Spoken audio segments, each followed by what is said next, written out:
En esta tercera meditación vamos a contemplar las heridas de Cristo y cómo sus heridas nos han curado.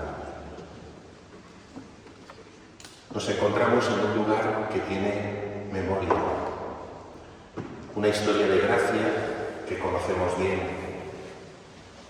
En 1597, en esta misma ciudad, unas formas eucarísticas profanadas por manos impuras fueron entregadas por un ladrón arrepentido a un confesor jesuita, el padre Juárez. Con el paso del tiempo y el juicio de la Iglesia, se determinó el milagro eucarístico de las santas formas incorruptas. Aunque desgraciadamente estas formas con su custodia desaparecieron en los primeros días de la Guerra Civil, esta capilla y la adoración eucarística ininterrumpida que en este lugar tributamos al Señor son testimonio silencioso pero elocuente de que el cuerpo de Cristo permanece con nosotros, herido por amor y glorioso en su triunfo sobre el pecado y la muerte. En esta tercera meditación de Cuaresma, ya cerca de los días santos de la pasión, muerte y resurrección del Señor, queremos contemplar las heridas de Jesús, Dios y hombre verdadero. Para ello nos serviremos de un poema litúrgico medieval y también nos inspiraremos en las meditaciones del monje cisterciense y obispo Eric Varden, quien recientemente ha predicado ante el Papa y ante los miembros de la Curia los ejercicios espirituales. Varden ha publicado un libro disponible en español titulado Heridas que curan. En él recoge una intuición que pertenece a la más antigua tradición cristiana. Las heridas de Cristo no son solo el precio pagado por nuestra salvación, son la forma definitiva en que Dios ha decidido mostrarnos su amor. Son su lenguaje más íntimo, el que habla cuando ya no son suficientes las palabras. El himno medieval, la rítmica Horacio de Arnulfo de Lovaina, recorre el cuerpo crucificado de Cristo miembro a miembro, los pies clavados, las rodillas laceradas, las manos extendidas, el costado traspasado, el pecho agotado, el corazón roto, el rostro cubierto de sangre y humillación. Es un ejercicio que la tradición cristiana ha practicado bajo el nombre de compasión. No compasión en el sentido sentimental que nosotros le solemos dar, sino literalmente padecer con, entrar en el espacio de dolor del otro, no como espectador, sino como compañero de camino. Hagamos juntos este recorrido. Cada uno de nosotros tiene heridas recibidas, heridas infligidas, heridas que no han cerrado, heridas que quizá creíamos cicatrizadas, pero que sangran y supuran de nuevo al menor roce. La fe cristiana no nos promete que esas heridas vayan a desaparecer como si no hubieran existido, sino que van a ser transfiguradas. El resucitado, recordémoslo, no apareció con un cuerpo distinto, sin marcas. Apareció con sus mismas heridas, pero luminosas. Tomás las tocó. Eran reales y eran gloriosas. Y damos ahora, al comenzar, la gracia de no ser espectadores lejanos de la pasión. Acerquémonos a Cristo vulnerado. No nos protejamos demasiado y dejemos que el Señor herido se acerque a nuestras propias heridas. Comenzamos escuchando una versión de un himno medieval, Salve Caput Cruentatum, que habla precisamente de la cabeza coronada de espinas y del costado traspasado del Redentor.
Comenzamos por los pies. Es significativo que el himno comience aquí, no por el rostro ni por el corazón. Los pies son lo más bajo, son lo que toca el suelo, lo que está más alejado de la vista, lo más olvidado del cuerpo. Comenzar por los pies es un acto de humildad. No vamos a contemplar a Cristo desde nuestra altura, vamos a descender hasta Él, hasta su encarnación. ¿Y qué encontramos en los pies de la cruz? Un clavo, o quizás dos, según las diversas tradiciones iconográficas. Un hierro que perfora la carne, que atraviesa tendones y huesos, que ancla a ese hombre a la madera con una violencia que hace imposible el movimiento. Los pies que habían caminado sobre el lago, que habían llevado la buena noticia de aldea en aldea, que María de Betania había ungido con perfume y secado con sus cabellos, están ahora inmóviles, clavados. Hay algo en los pies heridos de Cristo que habla de todos los caminos interrumpidos, de todo lo que dejó de moverse cuando debería haber seguido, de las personas que no pudieron llegar a donde querían llegar,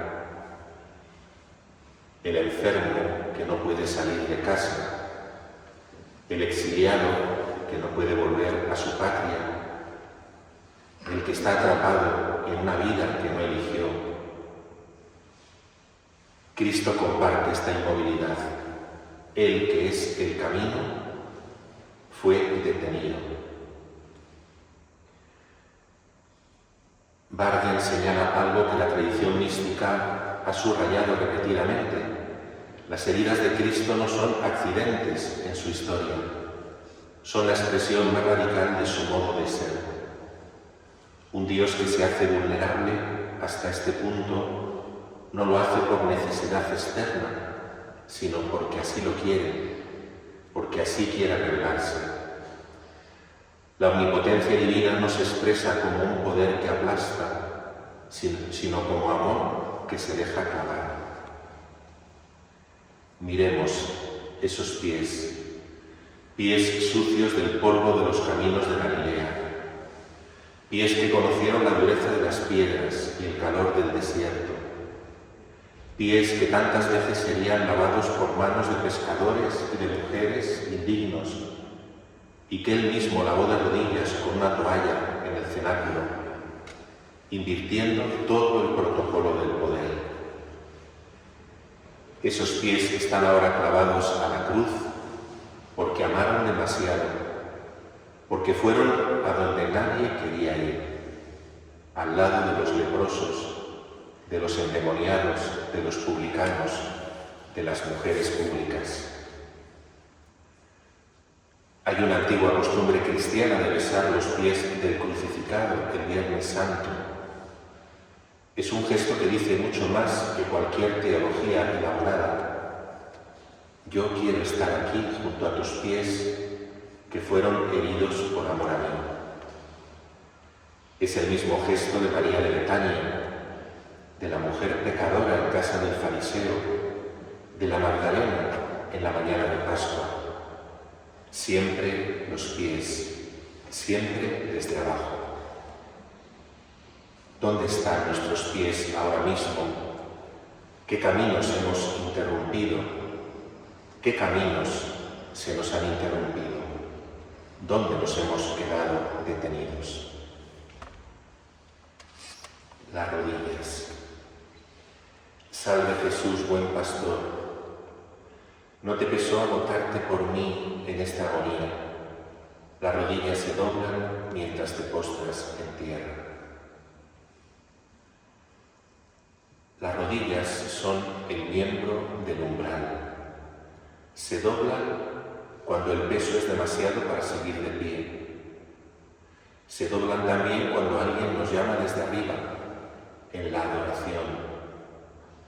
Son el miembro que expresa con mayor elocuencia corporal los dos extremos de la experiencia humana, el aplastamiento y la reverencia. Y en la pasión de Cristo, curiosamente, ambos se funden en uno. En Getsemaní Jesús cayó de rodillas. Lucas lo describe así, con esa precisión que parece de médico. Se apartó de ellos como un tiro de piedra, dobló las rodillas y oró. No es la postura del héroe que afronta el destino con estoicismo. Es la postura del que siente en el cuerpo el peso de lo que viene, del que no puede mantenerse erguido ante eso. Las rodillas que se doblan en Getsemaní dicen: esto es demasiado. Solo no puedo. Y sin embargo, ora. El quebranto no es el final de la oración, es su forma más sincera. Hay aquí algo que habla directamente a cualquiera que haya conocido la experiencia de no poder más. El agotamiento real, en el que no es pereza, sino límite. El que llega cuando se ha dado mucho durante mucho tiempo y el cuerpo y el alma dicen basta. Nuestra cultura tiene una dificultad enorme con ese momento. Lo interpreta como fracaso, como debilidad que hay que ocultar o superar cuanto antes. Pero Cristo lo vivió. Se arrodilló, sudó sangre, pidió que pasara ese cáliz. Pero no pasó. En el camino hacia el Calvario, las rodillas volvieron a ceder. La tradición recogida en el Vía Crucis habla de 3 caídas. El Evangelio no las cuenta, pero la memoria cristiana las ha conservado porque corresponden a algo verdadero. Nadie lleva una cruz de ese peso sin caer.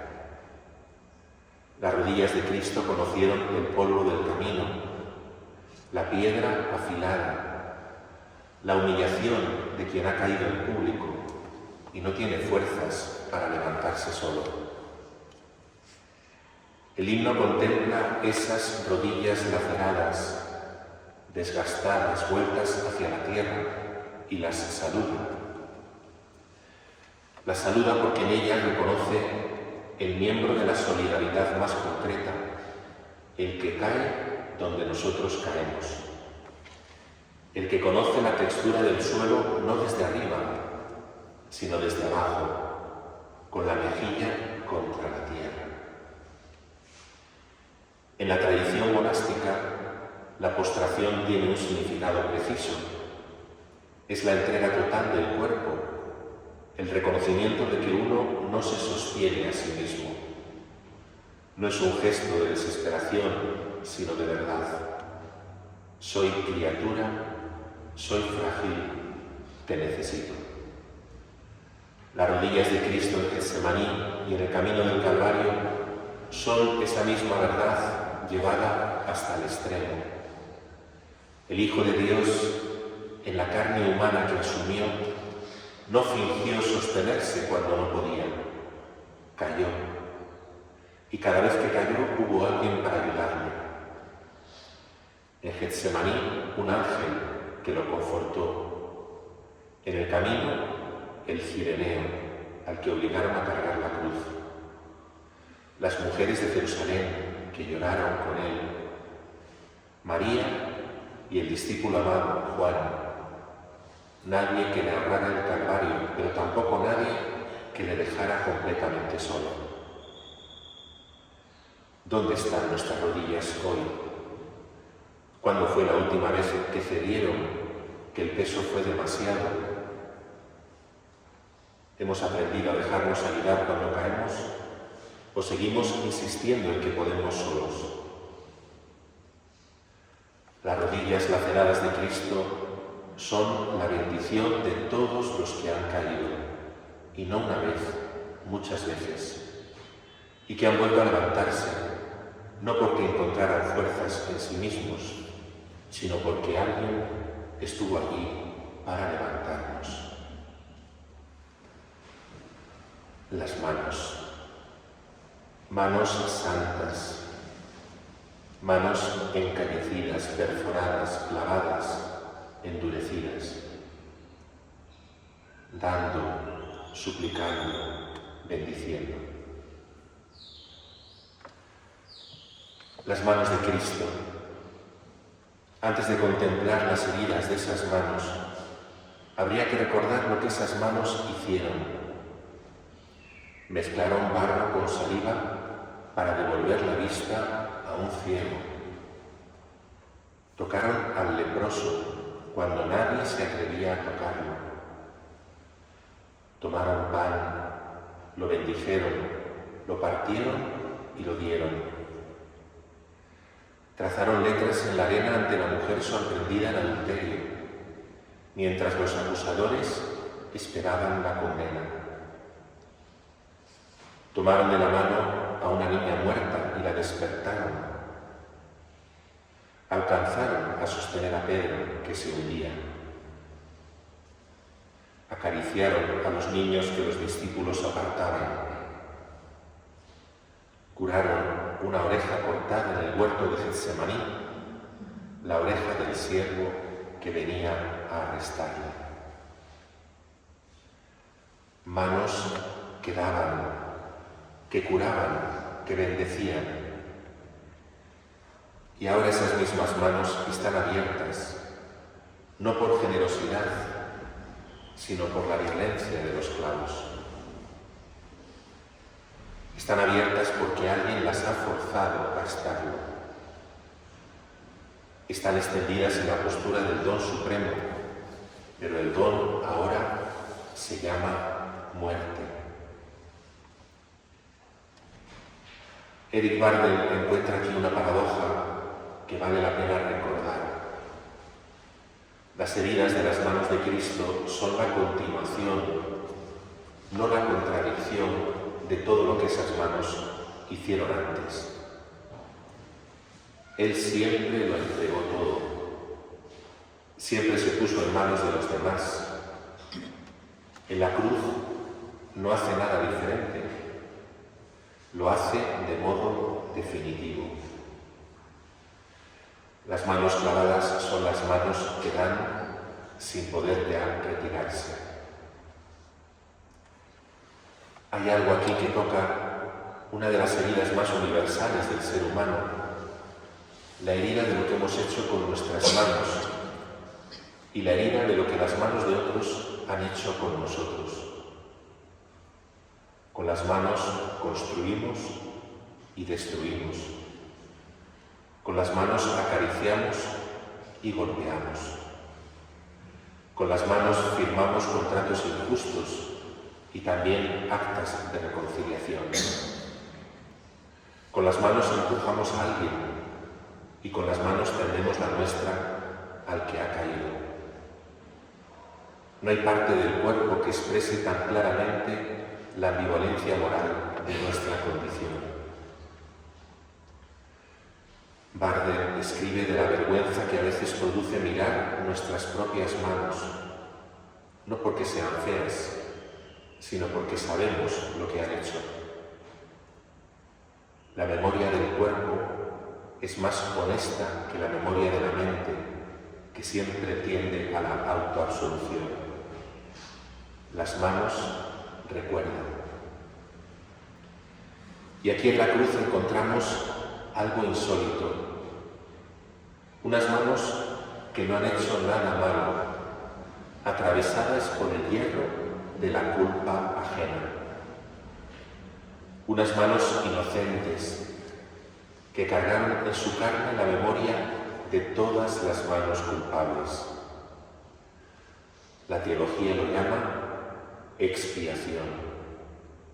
La mística lo llama de otra manera: amor que asume, amor que no huye del dolor ajeno, sino que lo hace suyo. Amor que no cierra los puños para defenderse, sino que permanece abierto incluso cuando eso supone ser herido. ¿Cómo están nuestras manos? ¿Qué hemos hecho con ellas? Señor, ayúdame a obrar bien. El costado. El costado está lleno de golpes, traspasado por la lanza, fluyeron agua y sangre. El costado de Cristo es el centro de la meditación.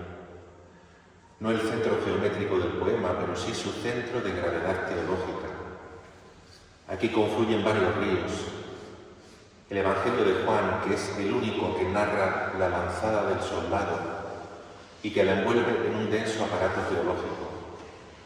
La tradición mística, que ha hecho del costado abierto el lugar por excelencia del encuentro con Dios. Y la experiencia humana de la vulnerabilidad más íntima, la que no se muestra, la que se esconde. Juan escribe con la precisión del testigo ocular. Uno de los soldados le traspasó el costado con una lanza y al momento salió sangre y agua. Y añade: y el que lo vio da testimonio, y su testimonio es verdadero. Esta insistencia en la veracidad del testimonio revela que hay algo aquí que le parece inverosímil incluso al propio narrador.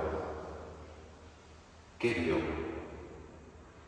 Los padres de la Iglesia se apresuraron a ver en el agua y la sangre los dos sacramentos fundamentales: el bautismo y la Eucaristía.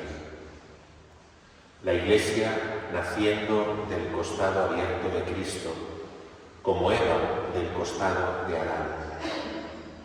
Pero antes de cualquier elaboración teológica, hay una imagen que habla por sí misma. Un cuerpo ya muerto, traspasado para verificar que está muerto y del que brota todavía algo. La muerte no ha cerrado completamente ese cuerpo, sigue dando.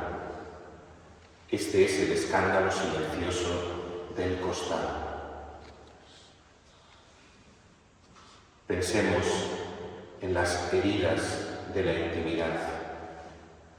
Hay heridas que se reciben en lo más íntimo, donde nadie llega normalmente.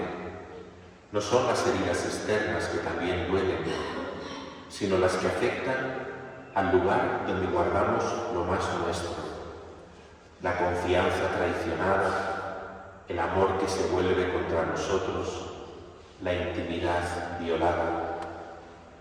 Estas heridas son las que más cuesta mostrar, porque mostrarlas supone una segunda vulnerabilidad, la de reconocer que ese lugar sagrado fue herido. El soldado no buscaba herir al Señor en lo profundo, buscaba simplemente verificar su muerte. Pero la lanza llegó donde estaba todo guardado, y de ahí fluyó lo que nadie esperaba. Hay aquí una inversión que vale la pena contemplar. La herida más profunda se convierte en la fuente más abundante. El lugar de la máxima vulnerabilidad se convierte en el lugar de la máxima donación. No a pesar de la herida, sino a través de ella. Santa Gertrudis, en el siglo XIII, tuvo una visión que la tradición mística ha transmitido como una imagen perfecta de esa realidad. Vio el corazón de Cristo como un jardín y la herida del costado como la puerta de entrada a ese jardín. Para entrar había que pasar por la herida. No había otra entrada. Esto lo saben de algún modo todos los que han sido muy heridos y que en lugar de endurecerse se han vuelto más capaces de acoger a otros heridos. El sufrimiento vivido desde la fe no produce amargura, produce apertura.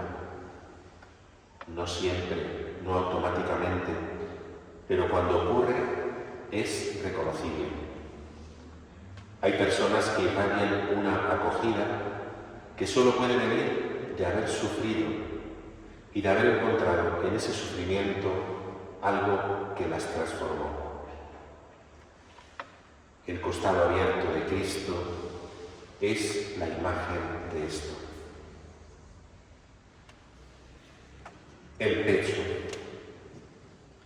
Llevo el pecho conmovido por tus llagas enrojecidas, heridas por tus penas, empapadas en tu sangre.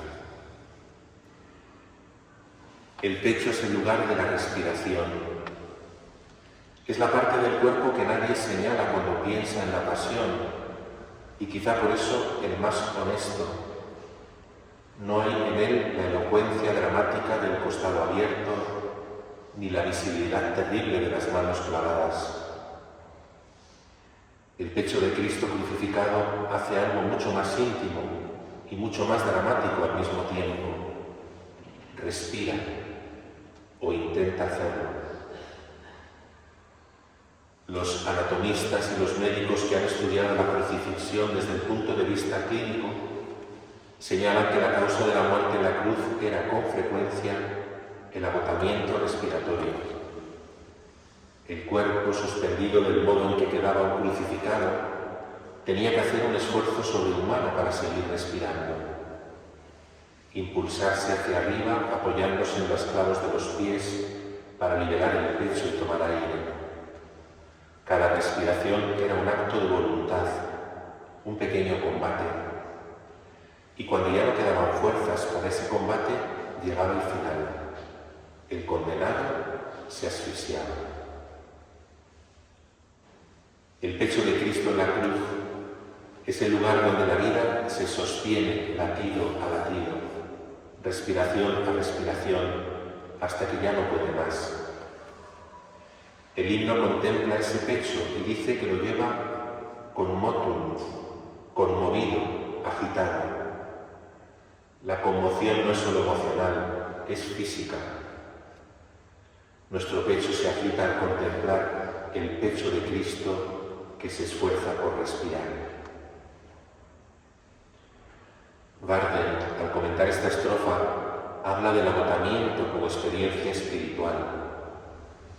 No el cansancio ordinario que se cura con descanso, sino el agotamiento de quien ha dado hasta el fondo durante mucho tiempo. el cuidador que lleva años sosteniendo a alguien que no mejora, el que ha luchado por algo justo sin ver resultados, el que ha amado en una dirección que nunca encontró respuesta. Ese tipo de agotamiento se instala en el pecho, aprieta, hace difícil respirar profundamente. Cristo lo conoció, no como metáfora, sino en la carne. Su pecho se fue cerrando lentamente, cada respiración más trabajosa que la anterior, y en algún momento entregó el espíritu. No le fue arrancado, lo entregó. El último aliento fue un acto de donación. La tradición cristiana ha contemplado ese último aliento como el primer soplo del Espíritu sobre la Iglesia naciente, como la respiración que Dios realizó sobre el barro al crear al hombre, pero ahora en sentido inverso y más pleno. El hombre Dios que exhala su Espíritu sobre los que estaban al pie de la cruz y en ellos sobre toda la humanidad. Lo que parecía el fin de una respiración era el comienzo de otra, más vasta. Esto no hace menos duro el agotamiento, no lo explica ni lo justifica, pero lo sitúa en un horizonte diferente, el del don. El pecho agotado de Cristo no fue simplemente el de alguien a quien le fallaron las fuerzas, fue el de alguien que usó todas sus fuerzas hasta la última, y que incluso el último aliento lo convirtió en ofrenda. Hay personas que conocen eso, que han llegado al límite y desde el límite han seguido dando, que han tenido el pecho apretado durante meses y años y no han dejado de amar, que han respirado con dificultad y no han dejado de sostener a otros. El pecho de Cristo crucificado reconoce ese pecho. ¿Qué carga respira hoy en nuestro pecho? ¿Qué esfuerzo silencioso, invisible para los demás, nos cuesta mantener? ¿A quién estamos sosteniendo con el aliento que nos queda? El corazón. Salve Jesús, sumo bien, amor mío, en esta hora ten misericordia, acuérdate de mí. El corazón es el centro del pecho, el centro de la persona. Las heridas de los pies, las manos, el costado, el rostro, todas tienen su raíz aquí en el corazón. Todo amor desbordante que se derrama hasta el extremo viene de un lugar interior, y ese lugar es el corazón. El corazón de Cristo no fue traspasado directamente por un instrumento de tortura, fue traspasado de otro modo, por la traición de Judas, que era su amigo, por el abandono de los discípulos en Getsemaní, que se durmieron cuando él más lo necesitaba, por la negación de Pedro, que juró no haberle conocido, por el silencio del Padre en el momento más oscuro. El corazón de Cristo fue herido por todo lo que hiere el amor, la infidelidad, el abandono, la soledad del amor no correspondido. Las heridas del corazón son las más profundas, porque el corazón es el órgano que más arriesga. Solo puede ser herido quien amó de verdad. La herida del corazón es, paradójicamente, la prueba de que el amor fue real. Y aquí está la inversión última, la más asombrosa de todas. El corazón de Cristo, herido por nosotros, sigue latiendo por nosotros. El misterio que la Iglesia llama Sagrado Corazón no es una devoción sentimental, aunque a veces se haya presentado así. Es la afirmación más radical, que el amor de Dios no se retira ante el rechazo, que las heridas que nosotros causamos no enfriaron ese amor, sino que lo revelaron más profundo todavía, que hay un corazón que fue roto y que sigue desde dentro de ese quebranto amando.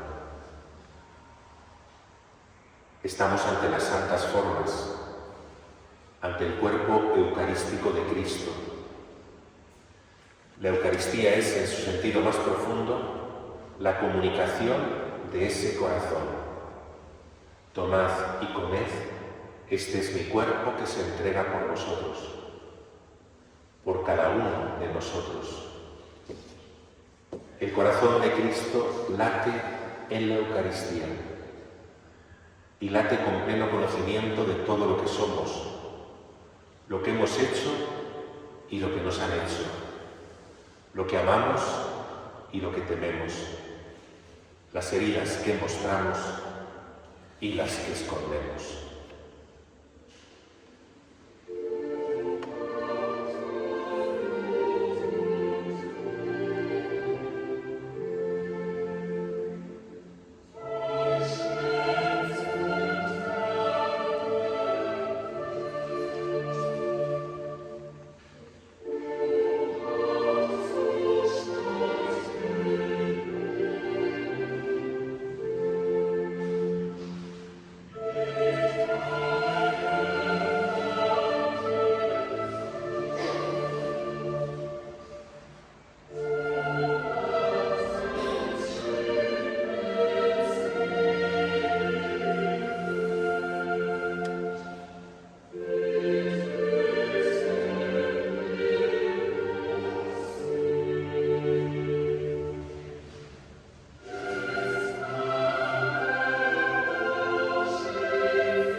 Y llegamos al último miembro, el rostro, o cabeza ensangrentada, coronada de espinas, golpeada, herida, azotada con una caña, el rostro cubierto de salivazos.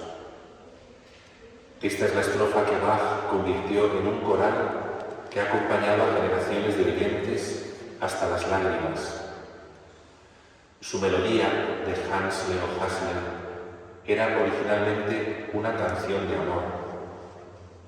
Bach la transformó en el lamento más solemne ante el rostro desfigurado del Señor. Hay algo adecuado en esa historia.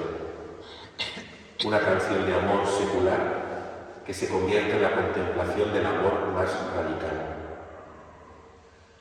El rostro es el lugar de la identidad. Cuando queremos saber quién es alguien, miramos su cara. El rostro es lo que reconocemos, lo que buscamos cuando queremos encontrar a alguien, lo que miramos cuando queremos entender lo que siente. El rostro es también el lugar de la dignidad. Cubrirlo, escupirlo, golpearlo, es una agresión que va más allá del dolor físico. Es negar que esa persona tenga un interior que merece ser visto. Lo hicieron con Cristo, lo abofetearon, lo escupieron, le pusieron una corona de espinas que se hundía cruelmente en su frente y en su cabeza. Le vendaron los ojos y le preguntaron burlonamente quién le había golpeado. Todo esto es violencia contra el rostro, contra la identidad, contra la dignidad. Es decirle, tú no eres lo que dices que eres, nosotros te definimos, nosotros decidimos lo que vales. Bardem señala que aquí entramos en el territorio de la humillación, que es una de las heridas más difíciles de sanar, porque toca el núcleo de quiénes somos. La humillación nos dice que no valemos, y esa mentira, cuando se instala, es extraordinariamente resistente. Sobrevive a los argumentos, a las palabras de aliento de los que nos aman, a los logros y a los éxitos. La persona humillada lleva dentro una voz que sigue repitiendo el veredicto de los que la humillaron. Y sin embargo, Cristo no respondió a la humillación aplastando a los que lo humillaban. Respondió desde Isaías: como oveja ante el esquilador, enmudecí y no abrí la boca. No por cobardía, sino porque había algo en ese silencio que era más elocuente que cualquier réplica. El que se sabe amado por el Padre no necesita que los hombres confirmen su dignidad. Esto no significa que la humillación no duela. Dolió. ¿Por qué me has pegado? ¿Por qué me has abandonado? Es el grito de quien siente en la carne la ausencia del Padre, el peso de un silencio que parece abandono. Jesús no actuó como si el dolor no existiera. Lo vivió, lo gritó. Pero vivió también algo que nosotros también podemos vivir, que la última palabra sobre nuestra identidad no la tienen quienes nos dañaron, que hay un nombre que nos fue dado antes de que nadie pudiera decirnos nada, un nombre inscrito en las palmas de esas manos que hemos contemplado, un nombre que ninguna humillación puede borrar definitivamente. Isaías lo dice: ¿puede una madre olvidar al hijo de sus entrañas? Pues aunque ella se olvidara, yo no te olvidaré. Mira, te tengo tatuado en las palmas de mis manos. ¿Qué rostros llevamos dentro? El nuestro propio, herido por palabras que no deberían haberse dicho. El rostro de alguien a quien hemos querido y que sufrió. El rostro de los que no tienen rostro en nuestra sociedad. Los invisibles, los desfigurados por la pobreza o por la violencia. El rostro de Cristo cubierto de sangre acoge todos esos rostros. Al final de su libro, Eric Barden escribe algo que merece custodiar en silencio. La herida es el lugar por donde entra la luz. La herida es el lugar por donde entra la luz. No lo dice como una frase de autoayuda, sino desde la fe.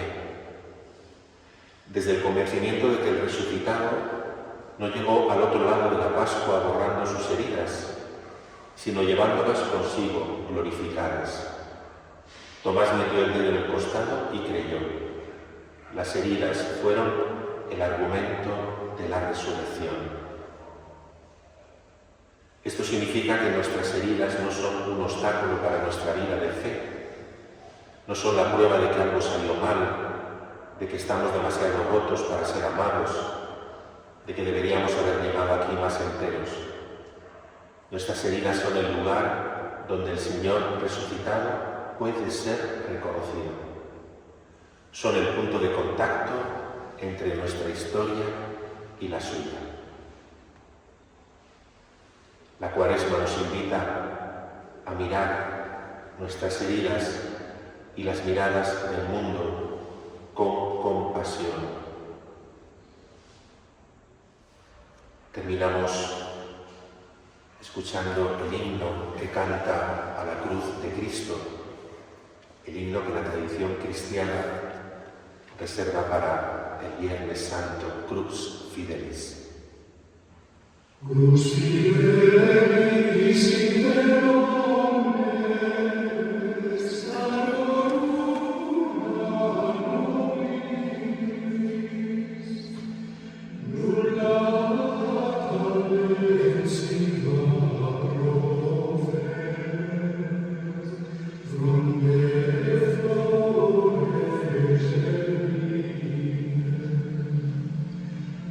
Christus